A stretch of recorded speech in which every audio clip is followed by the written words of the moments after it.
Okay, welcome back to another quick tutorial. This one is about linking After Effects projects directly inside Premiere Pro. This is the technique that we use for every one of our videos in order to have our cool Phillipian intro that has transparency and stuff built into it. So let's just grab a generic clip here and say we want to overlay our cool Phillipian intro here. Say this water bottle shot looks good. One thing is that it might not be long enough, so let's just cut this here if this isn't quite long enough. And then let's just grab a single frame, the last frame, and then we can right click and say insert frame hold segment. And then that is just a nice long single frame. Okay, that looks good. We probably don't need it that long, maybe just another second or so would be nice. And then all we have to do from there is grab our file. So this is my Phillipian base folder. You can say I have all different types of videos. Inside one of these is my common files. And then these are all the things I use across many different projects. One of those is the Vice News V2 intro. And then here's this After Effects file.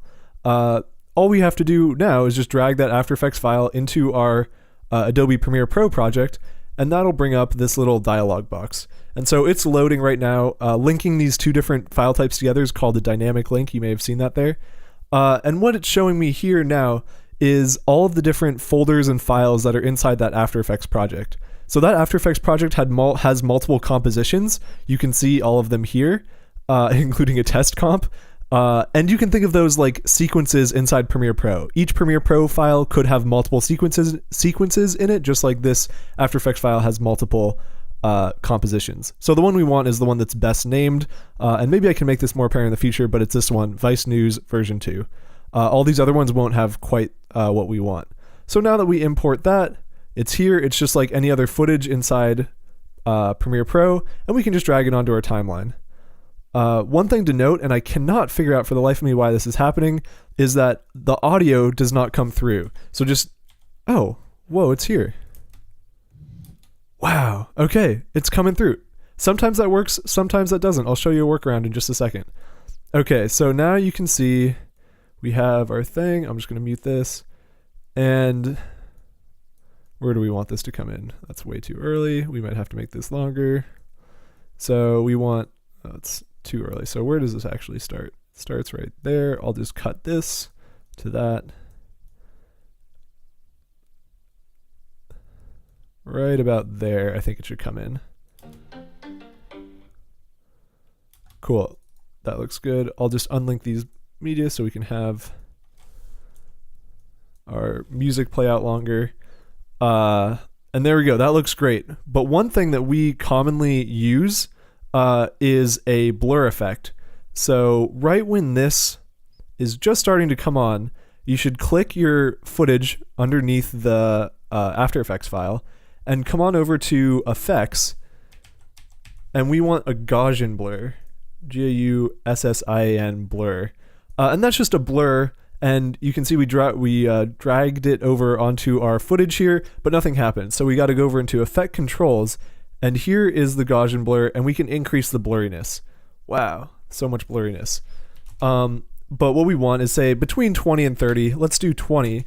Right here we want to be fully blurry. But you can tell at the sides of the frame here, it actually gets darker because it's blurring the blackness which is outside the frame with whatever's inside it. And so the edges actually get darker. So we can say repeat edge pixels, and you'll notice there's actually a pretty big difference there in how the edges look. So we'll do 20. But what you'll notice is that if we just do 20, the whole clip is blurry at 20, and we don't want that. We want it to just be clear and then get blurry right before our title rolls on. So what we'll do is come back here, and we can set a keyframe. That's this little stopwatch. And so if we set a keyframe here, then it says at this point where that little marker is the keyframe, you should be at 20 blurriness. And then if we scroll backwards a little bit, you can scroll backwards up here, or you can just scroll backwards down here. We want to come back to say like right about there, and let's be at 0 blurriness right there. And so then as time goes on, blurriness and title rolls on.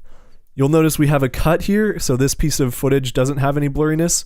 Let's just not even copy that. Let's just grab another Gaussian blur and say 20 with repeat edge pixels. Okay, And there we go. We have a pretty solid Phillipian intro. It's definitely not ideal that we have a freeze frame here, and I really highly suggest not doing that, but it's something that can work in a pinch. You'll notice that if we extend this even further, built into the After Effects file is a fade to black. You can speed that up significantly if you want. You'll notice the title kind of unfurls and then grows a little bit before it fades to black. But we can speed that up. So say we want it to just, this is dragging on too long. Let's just fade to black right here. Or not fade, but dip to black. And grab that. Maybe condense this down. And boom, that's really fast. And there we go. And then you can pretty much cut this if you want, and then put in another title if you're feeling creative. And